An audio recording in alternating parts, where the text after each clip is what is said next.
Hello everyone, welcome back to biology Drishta. I hope you all are doing well. आज हम start कर रहे हैं टिश्यू इन एक्शन चैप्टर का पार्ट नंबर 2। स्पेशली आज हम कवर करने वाले हैं परमानेंट टिश्यूज को।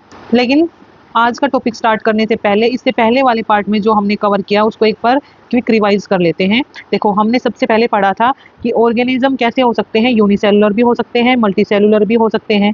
ठीक है, यूनिसेलुलर ऑर्गेनिज्म क्या है, एक ही सेल से बने होते हैं, इसलिए उनकी जो लाइफ प्रोसेसेस हैं, यानी कि लाइफ को मेंटेन करने के लिए जो भी फंक्शंस हैं वो एक ही सेल परफॉर्म करेगी। लेकिन वही मल्टी सेलुलर ऑर्गेनिजम्स में क्या है, मल्टीपल सेल्स प्रेजेंट होती हैं, और वो मल्टीपल सेल्स कितनी भी हो सकती हैं, ट्रिलियंस और बिलियंस ऑफ सेल्स भी हो सकती हैं। जैसे फॉर एग्जाम्पल ह्यूमन बींग्स हो गया। जैसे ह्यूमन बींग्स हो गया एक एडवांस ऑर्गेनिज्म है, तो इसमें क्या आ जाता है, मल्टी सेलुलर ऑर्गेनिज्म में आ जाता है hierarchy of organisation. Hierarchy of organisation का मतलब क्या है, लेवल्स से। इसमें क्या है, मल्टी सेलुलर ऑर्गेनिज्म है उसमें लेवल्स प्रेजेंट होते हैं, क्योंकि उनका जो सिस्टम होता है वो बहुत कॉम्प्लेक्स होता है। उसको परफॉर्म करने के लिए इन लेवल्स और इससे हायरार्की ऑफ ऑर्गेनाइजेशन की नीड होती है। जैसे हायरार्की ऑफ ऑर्गेनाइजेशन की सबसे छोटी यूनिट है सेल। सेल क्या है, सबसे बेसिक यूनिट है हमारी लाइफ की। जो सिमिलर सेल्स हैं, एक ग्रुप ऑफ सिमिलर सेल्स मिलके जो सेम फंक्शन परफॉर्म कर रही है वो क्या बना लेगी, वो टिश्यू बना लेगी। और वही डिफरेंट टिश्यू मिलके क्या बनाते हैं, ऑर्गन बनाएंगे। और ऑर्गन्स मिलके क्या बनाएंगे, एक ऑर्गन सिस्टम बनाएंगे। और ऑर्गन सिस्टम से क्या हो रहा है, यहाँ पे एक ऑर्गेनिज्म की फॉर्मेशन हो रही है। ऐसे क्या है, पूरा ये ऑर्गेनाइजेशन है और ऐसे क्या है, ये परफॉर्म करता है। अब इससे वाले पहले चैप्टर में हमने सेल पढ़ा था कि सेल क्या है, बेसिक यूनिट है लाइफ की, सेल के पार्ट्स के बारे में पढ़ा। वहीं अब इस सेकंड चैप्टर में जिसका नाम है टिश्यू इन एक्शन, इसमें हम पढ़ रहे हैं टिश्यूज। और इसमें पर्टिकुलरली हम किसके बारे में पढ़ रहे हैं, प्लांट और एनिमल टिश्यूज के बारे में। अब एक बात बताओ कि जो मल्टी सेलुलर ऑर्गेनिज्म है उनमें क्या है, ये सेल ही क्यों नहीं काम कर रही भाई, डिफरेंट डिफरेंट सेल्स ही क्यों नहीं काम कर रही है, उनको टिश्यू बनाने की, ऑर्गन बनाने की या ऑर्गन सिस्टम बनाने की क्या जरूरत है। देखो भाई, इसकी नीड है, क्योंकि बहुत सारे काम है हमारी बॉडी में, ब्रीदिंग का है सर्कुलेशन का है डाइजेशन का है। ये कितने कॉम्प्लेक्स प्रोसेसेस होते हैं, आप सबको पता होगा। बात बताओ कि बहुत सारे फंक्शंस हैं, ठीक है, उनको परफॉर्म करना है हमें, तो हमें क्या करना पड़ेगा, उनके लिए टीम तैयार करनी पड़ेगी ना। वो टीम क्या है, यही तो क्या है, ऑर्गेनाइजेशन है। जैसे सिमिलर सेल्स क्या है, जो सिमिलर फंक्शंस परफॉर्म कर रही है वो टिश्यू बना लेगी। यानी कि काम का एक तरीके से बंटवारा, जो एफिशिएंसी होती है कोई भी काम करने की, और जो एफिशिएंसी होती है कोई भी काम करने की, वो कैसी हो जाती है, वो इंक्रीज हो जाती है। इसलिए क्या है, ये हायरार्की ऑफ ऑर्गेनाइजेशन हमारी बॉडी के अंदर होता है। सेल्स क्या बनाती है, टिश्यू बनाती है। टिश्यू क्या बनाएंगे, ऑर्गन बनाएंगे। ऑर्गन से ऑर्गन सिस्टम, और फिर एक ऑर्गेनिज्म की क्या है, एक ऑर्गेनिज्म बनता है। ठीक है, आई थिंक आपको इतना समझ में आ गया। आपकी बुक में टिश्यूज इन एक्शन चैप्टर को 2 पार्ट्स में डिवाइड किया है। एक पार्ट है प्लांट टिश्यू का और एक है एनिमल टिश्यू। फर्स्ट हम कवर कर रहे हैं प्लांट टिश्यू को, जिसको फर्दर 2 पार्ट्स में डिवाइड किया गया है, मेरिस्टेमेटिक टिश्यू और परमानेंट टिश्यू के। इससे परमानेंट टिश्यू में, इससे पहले वाले पार्ट में हमने पढ़ा था मेरिस्टेमेटिक टिश्यू के बारे में। हमने क्या देखा था कि जो मेरिस्टेमेटिक टिश्यू है वो क्या है, प्लांट की ग्रोथ करवा रहे थे। जैसे प्लांट की ग्रोथ जो ब्रॉडली हमने 3 टाइप की बताई थी, कि प्लांट अपनी हाइट इंक्रीज करता है, अपनी गिर्थ इंक्रीज करता है, और साथ साथ रीग्रोथ भी शो करता है। इसी के बेसिस पे जो मेरिस्टेमेटिक टिश्यू है प्लांट्स में, वो भी 3 पार्ट्स में डिवाइड है। ठीक है, एपिकल, लैटरल और इंटरकैलरी। ओके, अब इसको हम कैसे याद कर सकते हैं, ALI, अली से। ठीक है, अली से हम क्या याद कर सकते हैं, मेरिस्टेमेटिक टिश्यू के बारे में। हम इस बात से रिलेट कर सकते हैं कि जो मेरिस्टेमेटिक टिश्यू है वो ग्रो करवा रहे हैं, तो जो एक अली है वो क्या कर रहा है, अली क्या कर रहा है, शुरू में क्या है, उसके पास जो जॉब है वो कैसी है, टेम्परेरी जॉब है। और वो क्या कर रहा है, वो एक तरीके से अपनी लाइफ में ग्रो कर रहा है उस जॉब के साथ साथ। अब अली से आपने क्या किया, अली से आपने मेरिस्टेमेटिक टिश्यू को लर्न कर लिया कि एपिकल, लैटरल और इंटरकैलरी। अब आपको एक स्टोरी बताऊंगी, उस स्टोरी से आप प्लांट टिश्यूज को रिलेट करके उसको लर्न कर सकते हैं। देखो, ये अली क्या है, अली के पास है फिलहाल टेम्परेरी जॉब। ठीक है, ये अपनी लाइफ में क्या कर रहा है, ग्रो कर रहा है एक तरीके से, और इसके पास टेम्परेरी जॉब है। बट अब उसको क्या चाहिए, परमानेंट जॉब चाहिए। और अली क्या कर रहा है, PCS की के लिए प्रिपरेशन कर रहा है, और उसके बाद ये क्या करेगा, ये SP बन जाएगा। अली से आप क्या याद रखोगे, अली से आप याद रखोगे मेरिस्टेमेटिक टिश्यू की टाइप्स को। और वहीं ये क्या करेगा, पहले PCS की तैयारी करेगा। यानी कि अब इससे आप क्या याद रखोगे, परमानेंट टिश्यूज की टाइप्स को। परमानेंट टिश्यूज भी 2 टाइप्स की होती हैं, एक तो सिंपल परमानेंट टिश्यू और एक होती है कॉम्प्लेक्स परमानेंट टिश्यू। सिंपल, उसको क्या करना है, अभी उसको सिंपली वो तैयारी करने लग गया। ठीक है, सिंपली वो तैयारी करेगा परमानेंट जॉब के लिए। तो उसने क्या किया, उसने PCS की तैयारी शुरू कर दी। PCS की फुल फॉर्म क्या है, पेरेन्काइमा, कोलेनकाइमा और स्क्लेरेन्काइमा। PCS करने के बाद वो क्या बन गया, वो बन गया SP, XP। SP मतलब XP को आप SP मानोगे एक तरीके से। जो X की साउंड कैसी है, S जैसी है, तो हम इसको क्या बोलेंगे, XP ना बोल के इसको क्या बोलेंगे, SP बोलेंगे। X फॉर जाइलम और P फॉर फ्लोएम। उसको अब क्या मिल गई, परमानेंट जॉब मिल गई, और वो अब क्या करने लग गया, वो अब करने लग गया कॉम्प्लेक्स टास्क को परफॉर्म, क्योंकि भाई वो अब क्या बन गया, SP बन गया, तो अब वो कैसे टास्क परफॉर्म करेगा, वो करेगा कॉम्प्लेक्स टास्क परफॉर्म करेगा। तो ये कैसी हो गई, ये हो गई कॉम्प्लेक्स टिश्यूज की टाइप हो गई। जो SP है ये कैसी हो गई, कॉम्प्लेक्स टिश्यू की टाइप हो गई, और जो ये PCS है ये किसकी हो गई, सिंपल टिश्यूज की टाइप हो गई, सिंपल परमानेंट टिश्यू की। और ये दोनों मिलके क्या बना रही है, परमानेंट जॉब का बना रही है ना, वैसे ही ये दोनों मिलके क्या बना रही है, परमानेंट टिश्यूज की फॉर्मेशन कर रही है। आई होप आपको समझ में आ गया होगा। लास्ट में अगर ना भी समझ में आया तो ये जो ट्रिक है, ये जो स्टोरी है पूरी, मैं आपको एक नोट की फॉर्म में बना के आपको लास्ट में दे दूंगी, ठीक है। अभी सिर्फ आपको इतना समझने की जरूरत थी, क्योंकि अभी एक बार मैंने ओवरव्यू दे दिया है कि हम आगे क्या पढ़ने वाले हैं परमानेंट इश्यूज के बारे में। तो हमने अली तो पढ़ लिया, लेकिन अली के बाद हमें PCS और SP पढ़ना है, तो अभी हम उसको स्टार्ट करते हैं। और भाई जो प्रोसेस है जिसके थ्रू मेरिस्टेमेटिक टिश्यू क्या करते हैं, वो परमानेंट टिश्यूज में कन्वर्ट हो जाते हैं ना, उस प्रोसेस को हम बोलते हैं डिफरेंशिएशन। यानी कि जब अली एग्जाम देगा तभी तो वो परमानेंट जॉब पाएगा। तो इसको आप रिलेट कर सकते हो कि जो मेरिस्टेमेटिक टिश्यू है डिफरेंशिएशन के बाद परमानेंट टिश्यू में कन्वर्ट हो जाते हैं, उनकी डिवीजन की जो कैपेबिलिटी है वो कैसी हो जाती है, खत्म हो जाती है। अब उनको क्या मिल गया, एक परमानेंट फंक्शन मिल जाता है। लेट्स स्टार्ट अवर टॉपिक पर which is permanent tissue. Examine the transverse section of root, stem and vertical section of leaf of any herbaceous plant under a microscope. The internal structure of TS of sunflower stem as seen under a microscope is shown in figure 3.7. What do you observe, are all the cells similar in shape and size? How many different type of tissues can you identify? What difference do you notice among them? What might be to be reason the expressions of different type of tissue and cells? You can see that different group of cells present in TS of flowers or TS of sunflower stem, and each tissue is specialized to perform specific function. These are permanent tissues. Permanent tissues can be simple, composed of any one type of cell, and complex, composed of more than one type of cell. अब ये कह रहा है कि भाई आपको क्या करना है, आपको माइक्रोस्कोप के अंडर रूट का, स्टेम का क्या करना है, TS देखना है, और VS यानी कि वर्टिकल सेक्शन किसका देखना है, लीफ का, किसी भी हर्बेशियस प्लांट की, ठीक है। अब उसके बाद आपको इंटरनल स्ट्रक्चर दिखेगी, ठीक है, जो अरेंजमेंट है टिश्यूज का वो दिखेगा माइक्रोस्कोप के अंडर। तो ये कह रहा है कि जो इंटरनल स्ट्रक्चर है सनफ्लावर के स्टेम का, उसको आप हमने माइक्रोस्कोप के अंडर देखा, तो वो ये क्या है, फिगर 3.7 में ये दिखाया गया है। ये क्या है, सनफ्लावर है, इसकी जो स्टेम है इसको कट किया और इसको क्या किया, माइक्रोस्कोप के अंडर इन्होंने ऑब्जर्व किया। तो अभी कह रहा है कि भाई हम क्या ऑब्जर्व कर रहे हैं, आपको सारी सेल्स क्या सिमिलर शेप साइज की दिख रही है, नहीं सिमिलर शेप साइज की दिख रही है, आपको नहीं दिख रही ना सिमिलर शेप साइज की। क्या आपको क्या डिफरेंस नजर आ रहा है, भाई शेप्स में भी डिफरेंस है, आगे इनके फंक्शन में भी डिफरेंस है। और what might be the reason of presence of different type of cells and tissue. अब रीजन क्या हो सकता है भाई डिफरेंट टाइप ऑफ टिश्यूज का। अभी रीजन ही तो पढ़ रहे थे कि भाई जो प्लांट बॉडी है या एनिमल बॉडी है उसमें क्या हो रहा है, डिफरेंट लाइफ प्रोसेसेस हो रही है, लगातार हो रही है ये प्रोसेसेस। उनको परफॉर्म करवाने के लिए हमें डिफरेंट सेल चाहिए, डिफरेंट टिश्यूज चाहिए। तो एक टाइप का सेल, तो एक टाइप की जो सेल टिश्यू हो गई वो एक तरीके का फंक्शन परफॉर्म करेगी, लेकिन फंक्शंस तो डिफरेंट तरीके के हो रहे हैं। तो क्या है, सेल्स और टिश्यू भी डिफरेंट टाइप्स के प्रेजेंट होते हैं। तो अब ये कह रहा है कि जो डिफरेंट ग्रुप है सेल्स की, देखो आपको ग्रुप दिख रहे होंगे ना, कि एक तो ये आपको ये ग्रुप सा दिख रहा होगा, ग्रीन सेल्स दिख रही होंगी ऊपर है, एक आपको क्या दिख रहा होगा कि ये वाली है, ठीक है, मतलब ये यहाँ पे कलर की फॉर्म में शो किया है, तो इसमें आपको ग्रुप वैसे ही नजर आ रहे हैं, ठीक है, ये वाली सेल्स का ग्रुप नजर आ रहा होगा, इन वाली सेल्स का ग्रुप नजर आ रहा होगा। तो ये कह रहे हैं कि ये जो ग्रुप्स हैं सेल्स का, ये क्या कर रहे हैं, ये हमारी प्लांट बॉडी में एक स्पेसिफिक फंक्शन परफॉर्म कर रहे हैं, और इन्हीं सेल्स को, इन्हीं ग्रुप ऑफ सेल्स को, इन्हीं टिश्यूज को हम क्या बोल रहे हैं, परमानेंट टिश्यू बोल रहे हैं। क्यों, क्योंकि अब इनका काम क्या हो गया, इनका काम परमानेंट हो गया, इनका काम क्या हो गया, अब स्पेसिफिक हो गया कि आपको ये काम करना है बॉडी में, प्लांट बॉडी।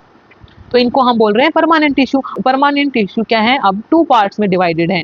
तो परमानेंट टिश्यू कितने पार्ट में डिवाइडेड है, 2 पार्ट में, एक सिंपल हो गया और एक क्या हो गया, कॉम्प्लेक्स हो गया। सिंपल और कॉम्प्लेक्स। सिंपल में क्या है, सिंपल में सिंपली क्या है, ये टिश्यूज एक ही तरह की सेल से मिलके बने होते हैं। किससे मिले होते हैं? Only one type of cell. और भाई कॉम्प्लेक्स में क्या है, कॉम्प्लेक्स जैसे नाम हो गया इसका, वैसे इसमें क्या है, जो टाइप ऑफ सेल्स हैं, जो टिश्यूज हैं, वो क्या है, वो भी मोर देन वन है। ठीक है, तो आपने ये पढ़ लिया। अब क्या करना है, हमें ऑब्जर्व करना है टाइप ऑफ टिश्यूज को, जो फिगर 3.7 में दी गई है। इन टिश्यूज को किस बेसिस पे डिवाइड किया है, एक बार उसको देखते हैं हम। इंटरनल स्ट्रक्चर दिखाई गई है सनफ्लावर स्टेम की। ये इधर स्टेम है सनफ्लावर की, इसको आपने क्या किया, ऐसे कट किया टीएस की फॉर्म में। टीएस क्या होता है, जैसे यहाँ से कट कर दिया आपने, टीएस का मतलब जैसे प्लांट को यहाँ से कट कर दिया, यहाँ से कट कर दिया, तो जो ये वाला पार्ट है ना, जो राउंड राउंड दिख रहा है, ये यहाँ पे मैग्नीफाई करके दिखाया गया है। और ये एक तरीके से आप समझ लो पिज्जा, तो जैसे पिज्जा होता है राउंड शेप का, और उसकी स्लाइस कट कर लेते हैं ना ट्राइंगल शेप की, तो ये जो है, ये पार्ट है ना, ये ही इधर है, इसी को क्या करा है हमने, मैग्नीफाई करके दिखाया है। इसमें देखते हैं कि भाई आपकी कौन कौन से टाइप के टिश्यूज प्रेजेंट होते हैं। डिफरेंट डिफरेंट टिश्यूज हैं, ब्रॉडली इसने 3 टाइप्स में डिवाइड किए हैं, प्रोटेक्टिव टिश्यू, और सेकंड क्या है, सपोर्टिंग टिश्यू, और थर्ड क्या है, कंडक्टिंग टिश्यू। ये जो आपका जो टीएस है, इसके अंदर क्या है, ब्रॉडली 3 टाइप के टिश्यूज को कैटेगराइज किया गया है। तो सबसे पहले हम पढ़ेंगे प्रोटेक्टिव टिश्यू के बारे में। जैसे इसका नाम वैसे ही इसका काम। जैसे प्रोटेक्टिव टिश्यू, इसका नाम से आपको पता चल रहा होगा कि ये क्या करवा रहा है, ये प्रोटेक्शन दे रहा है प्लांट बॉडी को। देखो जैसे ये किससे बचा रहा है, मैकेनिकल इंजरी से बचा रहा है, वाटर लॉस से बचा रहा है, हार्मफुल ऑर्गेनिज्म से बचा रहा है प्लांट को, और जो एक्सट्रीम एनवायरमेंटल कंडीशंस होती हैं उनसे भी क्या कर रहा है, ये बचा रहा है, उससे भी क्या कर रहा है, ये प्लांट को प्रोटेक्ट कर। अब ये प्रोटेक्टिव टिश्यू कौन सा है प्लांट के अंदर, उसको पढ़ते हैं। ये प्रोटेक्टिव टिश्यू है, उसका नाम है epidermis. The epidermis form the outer most layer, ये याद रखना, ये क्या है, आउटर मोस्ट लेयर है प्लांट बॉडी की। It consist of tightly packed single layer of flat and rectangular cells. ये भी इसकी जो कैरेक्टरिस्टिक्स है उसको अच्छे से लर्न कर लेना। ये प्रोटेक्ट कर रही है all the parts of plant, plant के पार्ट्स को। ये कह रही है जो ये सेल्स हैं, जो एपिडर्मल सेल्स हैं, इसके ऊपर भी एक, देखो जो एपिडर्मिस है, इसका मतलब क्या होता है, देखो मैं हमेशा से ये बोलती हूँ कि जो बायोलॉजी में जो टर्म्स होती हैं, आप उसको अच्छे से डाइसेक्ट करोगे ना, तो आपको क्या है आज तो आपका आधा काम तो वैसे ही हो जाता है। जैसे एपिडर्मिस हो गया, एपी मीन्स होता है ऊपर, मतलब अपर लेयर, ऊपर, ठीक है, और डर्मिस का मतलब होता है ना स्किन। जो सबसे ऊपरी जो स्किन होती है, एक तरीके से जो स्किन है, जो सबसे ऊपरी पार्ट होता है प्लांट बॉडी का, उसको हम एपिडर्मिस बोल रहे हैं। और एपिडर्मिस के ऊपर भी क्या होता है, एक वैक्सी लेयर होती है, किसकी, क्यूटीन की वैक्सी लेयर होती है, जिसको हम क्यूटिकल बोलते हैं। Okay, in some plants living in a very dry habitat, the epidermis may be covered by a thick layer of cuticle to reduce the water loss in the life processes of transpiration. Cuticle transpiration, ये क्या है, 2 important terms हैं, इसको अच्छे से learn कर सकते हो, आपके यहाँ से क्वेश्चन बनने के चांसेस होते हैं। सबसे पहले हम समझते हैं क्यूटिकल को, कि जो एपिडर्मिस है, देखो ये एपिडर्मिस दिख रही है ना, ग्रीन कलर की जो सेल्स, उसके ऊपर आपको हल्का सा ये जो डार्क ग्रीन की जो लेयर दिख रही है ना, हल्की सी, उसके ऊपर जो हल्की सी आपको डार्क ग्रीन कलर की लेयर दिख रही है ना, वो क्या है, क्यूटिकल है। और क्यूटिकल किससे बनी होती है, क्यूटीन से, और क्यूटीन क्या है, कि वैक्सी सब्सटेंस है। अब ये क्यूटिकल जो ड्राई हैबिटेट में जो प्लांट्स रहते हैं, जीरोफाइट्स, ठीक है, जो कि ड्राई हैबिटेट में रहते हैं, उन प्लांट्स में थिक होती है। अब भाई ये थिक क्यों होती है, आपके एग्जाम में क्वेश्चन ऐसे आ सकते हैं कि जैसे कि जीरोफाइट्स प्लांट्स के अंदर क्यूटिकल थिक क्यों होती है, अब फंक्शन है क्यूटिकल का प्लांट बॉडी के अंदर, ये आ सकता है। तो ट्रांसपीरेशन क्या होता है, ये भी आ सकता है।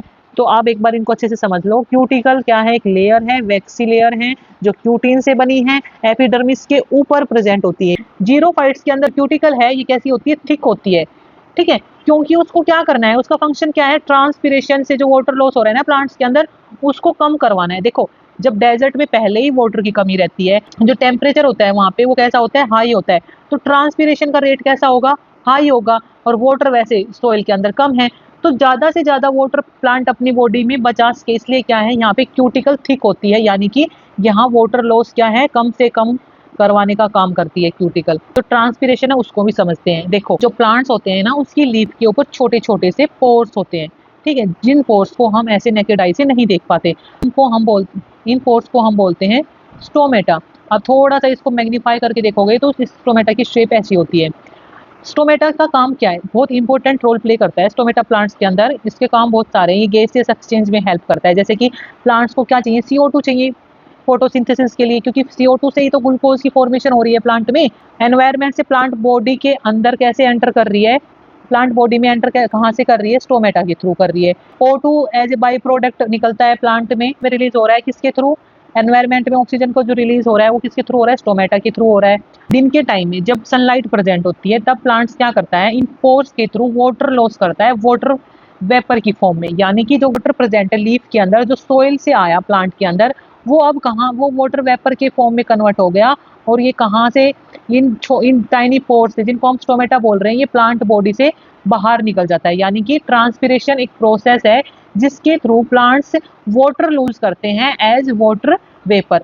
जो एक क्यूटिकल है ये क्या कर रही है, क्यूटिकल क्या कर रही है, प्रोटेक्शन प्रोवाइड कर रही है मैकेनिकल इंजरी के अगेंस्ट, और इन्वेजन नहीं होने दे रही पैरासाइट्स का। क्यों, क्योंकि ये क्या है, टफ और वैक्सील आउटर लेयर है ना, तो ये फर्स्ट फिजिकल डिफेंस का काम करती है। हमारी स्किन क्या है, फर्स्ट फिजिकल डिफेंस का काम करती है जर्म्स के अगेंस्ट। वैसे ही क्या है, क्यूटिकल भी क्या है, प्लांट्स में जो पैरासाइट्स की जो ये एंटरिंग हो रही है ना उसको बचाएगी। क्योंकि देखो क्यूटिकल क्या है, कंटिन्यू लेयर है, ये कंटिन्यू लेयर है, यहाँ पे कोई ओपनिंग आपको दिखाई नहीं दे रही होगी जिसके थ्रू क्या है, प्लांट्स में के अंदर पैरासाइट या इंफेक्शियस एजेंट से एंटर कर पाए। In many plants hair like projections arise from epidermal cells. In roots, these projections are called root hair, which increase the surface area of absorption of water and minerals from the soil. अब ये भी line आपकी important है, ठीक है, कि जो plants के अंदर, कि कुछ प्लांट्स के अंदर क्या होता है, हेयर लाइक प्रोजेक्शंस अराइज होते हैं, किससे, एपिडर्मल लेयर से, जो कि सबसे आउटर मोस्ट लेयर थी, ठीक है। रूट्स में अगर ये प्रोजेक्शंस प्रेजेंट है तो उनको हम बोलते हैं रूट हेयर। ये जो आपके यहाँ पे दिखाई गई है ये टीएस किसका है, स्टेम का है, तो ये स्टेम के प्रोजेक्शंस हैं। लेकिन यहाँ पे रूट हेयर के बारे में बात की है। तो देखो ये जैसे प्लांट है तो आपको ये माइन्यूट इधर भी दिख रहा होगा ना कुछ हेयर लाइक प्रोजेक्शंस, और ये देखो यहाँ पे थोड़ा मैग्नीफाई करके दिखाया गया, ये देखो ये क्या है, ये इधर ये रूट से कुछ ऐसे हेयर लाइक प्रोजेक्शंस निकल रहे हैं ना, इन्हीं को हम क्या बोलते हैं, रूट हेयर बोलते हैं। देखो यहाँ और अच्छे से आपको दिखाया गया है, ये देखो ये इसकी एपिडर्मल सेल है, और एपिडर्मल सेल से ये क्या है, हेयर लाइक प्रोजेक्शंस निकले हुए हैं, जिनका काम क्या है, सरफेस एरिया इंक्रीज करवाना। देखो ये सोइल के कांटेक्ट में आएगा ना, एक तो इतना सरफेस एरिया, ठीक है, और इतने सरफेस एरिया पे एब्जॉर्प्शन होगा, ठीक है, और एक अगर ये रूट हेयर्स नहीं होते तो इतने से सरफेस एरिया पे क्या होता, एब्जॉर्प्शन होता। तो ये ऑब्वियसली बात है ना, ये क्या कर रहा है, सरफेस एरिया इंक्रीज कर रहा है, और इससे क्या हो रहा है, वाटर और मिनरल्स का एब्जॉर्प्शन हो रहा है सोइल के अंदर से। ये बात हमेशा आप याद रखना, बायोलॉजी में जो ये ऐसे प्रोजेक्शंस होते हैं ना, ये हमारी बॉडी में बहुत जगह होते हैं। माइटोकॉन्ड्रिया की जो इनर मेम्ब्रेन होती है ना, उसमें भी कुछ ऐसे फिंगर लाइक प्रोजेक्शन मिलेंगे जिनको हम क्रिस्टा बोलते हैं। उनका काम भी क्या है, सरफेस एरिया इंक्रीज करवाना। हमारी स्मॉल इंटेस्टाइन में भी ऐसे फिंगर लाइक प्रोजेक्शंस मिलते हैं जिनको हम विलाई बोलते हैं। उनका काम भी क्या है, डाइजेशन के बाद जो एब्जॉर्प्शन होता है ना उसको इंक्रीज करवाना। जो प्रोजेक्शंस होते हैं ना फिंगर लाइक, इनका काम क्या होता है, एब्जॉर्प्शन के रेट को इंक्रीज करवाना। अब ये क्या कह रहा है कि जो लीफ की एपिडर्मल सेल होती है ना, एपिडर्मल सेल होती है, उसके ऊपर कुछ पोर्स, उसमें क्या है, कुछ पोर्स प्रेजेंट होते हैं जिनको हम क्या बोल रहे हैं, स्टोमेटा, जिनका काम गैसियस एक्सचेंज के अलावा ट्रांसपिरेशन करवाने का भी है। Transpiration that is evaporation of water vapours through stomata. ये ट्रांसपिरेशन की डेफिनेशन दी गई इतनी सी कि ट्रांसपिरेशन जो क्या है, इवोपरेशन है एक तरीके से वाटर वेपर्स का स्टोमेटा के थ्रू। यहाँ पे देखो ये क्या है, लीफ दिख रही है आपको, ठीक है, ये लीफ की क्या है, यहाँ पे लीफ की ये क्या है, इधर एपिडर्मल सेल्स हैं, इनके बीच में कुछ पोर्स प्रेजेंट होते हैं जिनको हम क्या बोलते हैं, स्टोमेटा।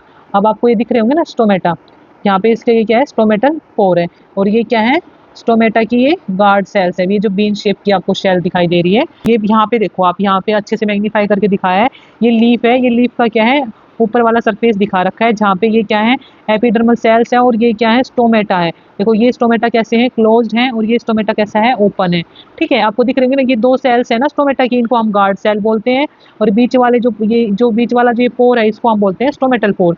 इसके थ्रू क्या होता है, गैस का एक्सचेंज होता है, वाटर लॉस होता है, CO2 ऑक्सीजन एनवायरनमेंट में रिलीज करते हैं प्लांट्स, साथ ही ये ट्रांसपिरेशन का भी काम करवाते हैं। ट्रांसपिरेशन क्या है, कुछ नहीं, जो ये वाटर है ये वाटर वेपर की फॉर्म में एनवायरनमेंट के अंदर चला जाता है, यानी कि वाटर वेपर की फॉर्म में प्लांट क्या कर रहा है, वाटर का लॉस कर रहा है, ठीक है, ये ट्रांसपिरेशन की प्रोसेस थी। अब इस पिक्चर में आप देखो, ये लीव्स के ऊपर कुछ वाटर ड्रॉपलेट्स प्रेजेंट है, और यहाँ पे आपको लीफ का सरफेस दिखाई दे रहा होगा ना कि कैसा वैक्सी सा लग रहा है ना, वैक्सी अपीयरेंस सी दिख रही है ना आपको। तो ये किसके कारण हो रही है? ये इसी क्यूटिकल के कारण हो रही है, जो कि सबसे आउटर मोस्ट लेयर थी।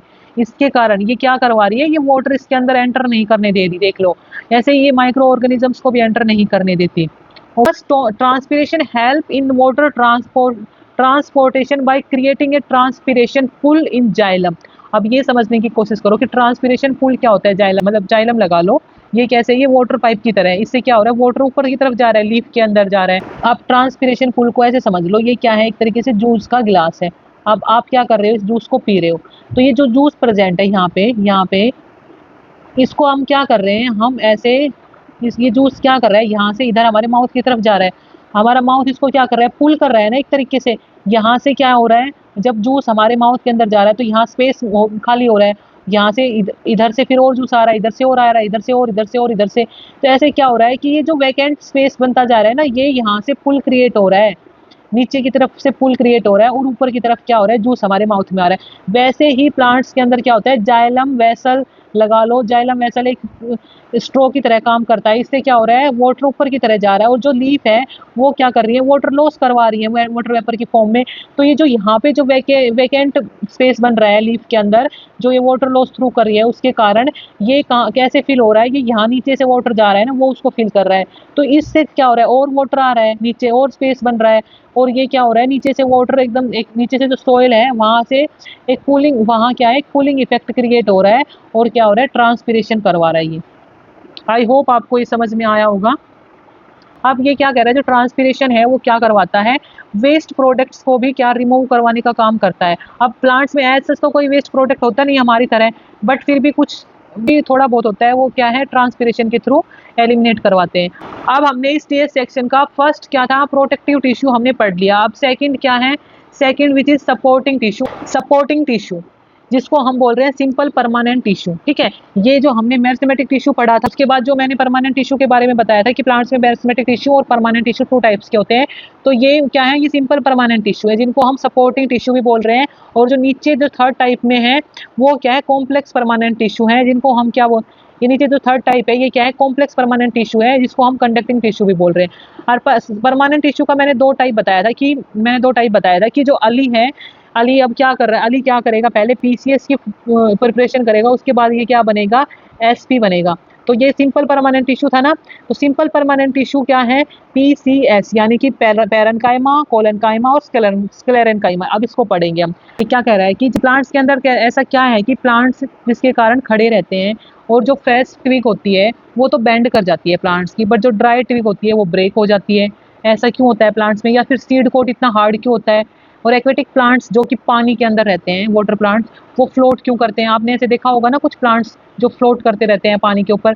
ये फंक्शंस कौन कैरी आउट करता है, ये फंक्शंस करते हैं सपोर्टिंग टिश्यू। देखो यहाँ पे आपको, यहाँ पे एक पिक्चर दिख रही है, इसके अंदर आपको दिख रहा है ना कि जो प्लांट है, देखो इतनी तेज विंड के बाद भी, इतनी तेज हवा के बाद भी क्या है, ये क्या है, ब्रेक नहीं हो रहा। ये क्या है, एक तरफ क्या है, बैंड जरूर हो रहा है, लेकिन ये ब्रेक नहीं हो रहा। तो इसको में कौन हेल्पफुल है, देखो ये जो सीड कोट है इसका, किसका, ये जो सीड कोट है किसका, वॉलनट का। ये इतना हार्ड है, ये क्यों है, मतलब इनके कारण क्या है, वो किसके कारण हो रहा है, ये सपोर्टिंग टिश्यूज के कारण। तो वन बाय वन करके हम पढ़ते हैं सपोर्टिंग टिश्यू। सबसे पहला है पैरेन्काइमा, ठीक है। Parenchyma consist of living cells with thin walls. These cells are loosely packed with intercellular spaces. Parenchyma mainly stores food but also perform photosynthesis in green parts of plant. In aquatic plants, specialized parenchyma form air spaces which helps them float. अब आपको parenchyma समझना है कि parenchyma जो tissue है, जो supporting tissue का एक टाइप है, वो क्या होता है। देखो ये क्या कह रहा है कि जो पैरेन्काइमा टिश्यू है उसके अंदर जो सेल्स होती हैं वो कैसी होती है, लिविंग सेल्स होती हैं। इन सेल्स की वॉल थिन होती है, और ये सेल्स कैसी होती है, लूजली पैक्ड होती हैं। जैसे मेरिस्टेमेटिक टिश्यू के अंदर जो सेल थी वो कैसी थी, वो क्लोजली पैक्ड थी, उनके अंदर कोई भी सेलुलर स्पेसिस प्रेजेंट था नहीं। लेकिन इसके अंदर क्या है, इंटरसेलुलर स्पेसिस प्रेजेंट है, क्योंकि लेकिन मेरिस्टेमेटिक जो सेल्स थी उनके अंदर इंटरसेलुलर स्पेस प्रेजेंट नहीं था, क्योंकि वो सेल्स इतनी जल्दी डिवाइड कर रही थी, इंटरसेलुलर स्पेस फॉर्मेशन हो ही नहीं रही थी। लेकिन ये सेल्स देखो यहाँ पे पैरेन्काइमा आपकी बुक में दे रखी है, देखो ये कैसी है, थिन सेल वॉल। इनके अंदर जो सेल वॉल है वो कैसी है, थिन है, और इनको अंदर आपको दिख रहा होगा कुछ थोड़े थोड़े इंटरसेलुलर स्पेस भी प्रेजेंट है। देखो इस वाली में देख लो, चाहे यहाँ पे इस वाली में देख लो कि जैसे कि ये कैसी है, थिन वॉल है, इंटरसेलुलर स्पेस भी प्रेजेंट है, देखो आप इसके अंदर वैक्यूल भी है, न्यूक्लियस भी प्रेजेंट है। ठीक है, ये क्या है इसका, ये क्या है, लॉन्गिट्यूडिनल सेक्शन है, लंबा वाला जिसे कट करते हैं। और ये कैसा है, ये ट्रांसवर्स सेक्शन है पेरेन्काइमा सेल्स का। ये सेल्स कैसी होती है, मल्टीटास्किंग होती है। मेनली इसका क्या होता है काम, फूड स्टोरेज का होता है, बट ग्रीन प्लांट्स में ये क्या करती है, फोटोसिंथेसिस भी करवाती है। और जब ये फोटोसिंथेसिस करवाती है तो इसको हम क्या बोलते हैं, क्लोरेन कायमा। क्लोरेन का मतलब क्या होता है, ग्रीन, क्लोरोप्लास्ट यानी कि, ठीक है, क्लोरोप्लास्ट से रिलेटेड है। फोटोसिंथेटिक पेरेन्काइमा होती है ना ग्रीन प्लांट्स के अंदर, उनको हम क्या बोलते हैं, उनको हम बोलते हैं क्लोरेनकाइमा। ठीक है, और जब ये क्या है, एक्वेटिक प्लांट्स के अंदर इन्हीं पेरेन्काइमा के बीच में कुछ एयर स्पेसेस बन जाते हैं। जैसे आपको ये यहाँ इस पिक्चर में दिखाई दे रहे होंगे, देखो ये पेरेन्काइमा सेल है ये, ठीक है, इसके बीच में ये क्या बन गई, एयर कैविटी बन गई। तो ये क्या कर रही है, ये प्लांट्स को फ्लोट करने में हेल्प कर रही है, क्योंकि एयर कैविटी के अंदर क्या, एयर भर जाएगी, तो वो क्या करवाएगी, प्लांट्स को फ्लोट करवाएगी। इन स्पेशल टाइप की हम पेरेन्काइमा सेल्स को क्या बोल रहे हैं, एरेन्काइमा बोल रहे हैं। ठीक है, तो यहाँ पे आपको 2 टाइप्स ऑफ पेरेन्काइमा सेल पता चली, एक तो क्लोरेन्काइमा और दूसरी एरेन्काइमा। क्लोरेन्काइमा क्या करवा रही है, फोटोसिंथेसिस करवा रही है। एरेन्काइमा क्या करवा रही है, प्लांट्स को फ्लोट करने में हेल्प कर रही है। अब देखो ये कुछ एक्वेटिक प्लांट्स ऐसे देखे होंगे ना आप, तो इनको फ्लोट करवाने में कौन हेल्पफुल है, ये aerenchyma, which is specialised parenchyma cell. Okay, I think आपको ये समझ आ गया होगा। अब हम आते हैं PCS यानी कि सी वाले पार्ट पे। ठीक है, ये हो गया हमारा C, which is collenchyma. Collenchyma consists of living cells with unevenly thickened corners due to pectin deposition. Pectin क्या है, chemical that gives flexibility like rubber. Collenchyma क्या है, ये भी क्या है, सपोर्टिंग टिश्यू है और सिंपल परमानेंट टिश्यू का टाइप है। ये कैसी सेल्स हैं, ये भी लिविंग सेल्स हैं, बट लेकिन इन सेल्स के जो कॉर्नर्स होते हैं वो कैसे होते हैं, वो थिक होते हैं। क्यों थिक होते हैं, क्योंकि उनके कॉर्नर्स के ऊपर किसकी डिपोजिशन हो गई, पेक्टिन की डिपोजिशन हो गई। और जो पेक्टिन है ये क्या है, एक केमिकल है जो फ्लेक्सिबिलिटी प्रोवाइड करेगा रबड़ की। जैसे जो रबड़ होता है ना, जिसको हम ऐसे बेंड करते हैं तो वो बेंड तो हो जाता है, शेप चेंज कर लेता है, बट वो क्या है, ब्रेक नहीं होता। वैसे ही ये क्या करता है, ये प्लांट्स को फ्लेक्सिबिलिटी प्रोवाइड करता है। जब विंड के टाइम पे जब प्लांट क्या करते हैं, देखो यहाँ पे प्लांट बेंड तो कर रहा था लेकिन ये ब्रेक नहीं हो रहा था। क्यों, क्योंकि इसके अंदर सपोर्टिंग टिश्यू है, और वो जो स्पेशल टिश्यू है जो इसकी बेंडिंग में हेल्प कर रहा है वो क्या है, कोलेनकाइमा। वो क्या है, कोलेनकाइमा। अब आप एक बार यहाँ पे देखो, कोलेनकाइमा आपके यहाँ पे दिखाई गई है ना, देखो इसके अंदर कुछ कॉर्नर्स के ऊपर क्या हो रही है, कुछ ये डिपोजिशन सी है। ठीक है, जिसकी पेक्टिन की डिपोजिशन, इसमें आपको अच्छे से समझ नहीं आएगा, थोड़ा सा यहाँ पे देखो आप, यहाँ पे क्या है, ये सेल है, और यहाँ ब्लैक ब्लैक इसके कॉर्नर्स पे आपको क्या दिख रहा है, यहाँ पे पेक्टिन की डिपोजिशन हो रही है। ठीक है, किसकी डिपोजिशन हो रही है, पेक्टिन की। और आप इसको कोलेनकाइमा की ये मेन कैरेक्टरिस्टिक्स है कि इसके कॉर्नर के ऊपर पेक्टिन की डिपोजिशन होती है, और C4 कोलन और C4 कॉर्नर। ठीक है, कॉर्नर पे क्या हो रही है, पेक्टिन की डिपोजिशन हो रही है। इसको आप इससे लर्न कर सकते हो। ओके, बीच में वैक्यूल है सेल की और न्यूक्लियस पेरीफेरी में प्रेजेंट है। यहाँ पे ये क्या कर रही है, फ्लेक्सिबिलिटी प्रोवाइड कर रही है। This tissue provide support and flexibility allowing parts of plant like stem and tendrils to bend without breaking. कुछ स्टेम्स ऐसी होती हैं जो बेंड कर जाती है प्लांट की। ओके, और टेंड्रिल्स देखी होंगी आपने, बेल देखी होगी कि वो कैसे क्या है, किसी भी सपोर्ट से क्या है, ऊपर ऊपर क्या है, क्लाइंब कर लेती है, टूटती नहीं, वो ऐसे क्लाइंब कर लेती है। क्यों, क्योंकि उनके अंदर कोलेनकाइमा सपोर्टिंग टिश्यू है जो उनको बेंड करवाने में हेल्प कर रहा है। देखो सबके घर में मनी प्लांट होगा, उसका एग्जांपल आप देख सकते हो इजीली कि वो देखो कैसे कैसे क्लाइंब कर जाता है ना, बट वो क्या है, ब्रेक नहीं होता। ये ही क्या है, फ्लेक्सिबिलिटी है प्लांट की। अब third which is sclerenchyma, PCS, sclerenchyma को पढ़ते हैं। Sclerenchyma cells have thick walls due to deposition of lignin.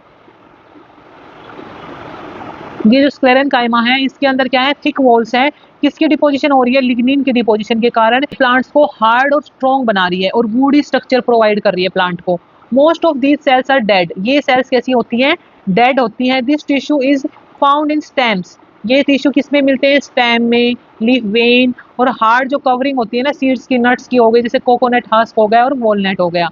यहाँ पे आप देख सकते हो कि जो स्क्लेरेनकाइमा है उसकी वॉल कैसी है, ये देखो थिक वॉल है। ठीक है, ये थिक वॉल है, किसकी वजह से थिक वॉल है, क्योंकि यहाँ लिग्निन की डिपोजिशन हो रही है। किसकी डिपोजिशन हो रही है, लिग्निन की डिपोजिशन हो रही है, लेकिन कोलेनकाइमा में पेक्टिन की डिपोजिशन हो रही थी। ठीक है, ये प्लांट्स को हार्ड बनाती है, स्ट्रॉन्ग बनाती है, वुडी स्ट्रक्चर देती है प्लांट को। सेल्स कैसी होती है, डेड होती है। अब आप बताओ कि जो डेड सेल होगी वही तो हार्ड होगी ना। ये जो मेनली जो डेड सेल होती है ना, ये ही क्या करती है, सपोर्ट का काम करती है। और एक अच्छे खासे प्रोपोर्शन में प्लांट्स के अंदर डेड सेल्स प्रेजेंट होती है, क्योंकि प्लांट्स को कैसा रहना है, स्ट्रॉन्ग और हार्ड रहना है, अपराइट खड़े रहना है। ये जो टिश्यू है कहाँ मिलेंगे, स्टेम में मिलेंगे, क्योंकि स्टेम कैसी होती है, हार्ड होती है। और लीफ वेन्स में मिलेंगे, लीफ में नहीं वेन्स में, क्योंकि लीफ वेन भी हार्ड पार्ट होता है लीफ का। और वहीं जो नट्स की जो हार्ड कवरिंग होती है ना, जैसे वॉलनट दिखाया था मैंने अभी ऊपर, उसकी जो हार्ड कवरिंग थी वो, और ये देखो कोकोनट हस्क इन्हीं स्क्लेरोमा सेल्स से बने होते हैं। ये आप देख सकते हो, ये ऐसे पिट्स की फॉर्मेशन करती है, सिंपल पिट पेयर पिट की फॉर्मेशन करती है। ये पिट्स क्या है, कुछ नहीं है, जहाँ पे क्या है, ये वॉल पे लिग्निन की डिपोजिशन नहीं है। और for watching this video, thank you so much.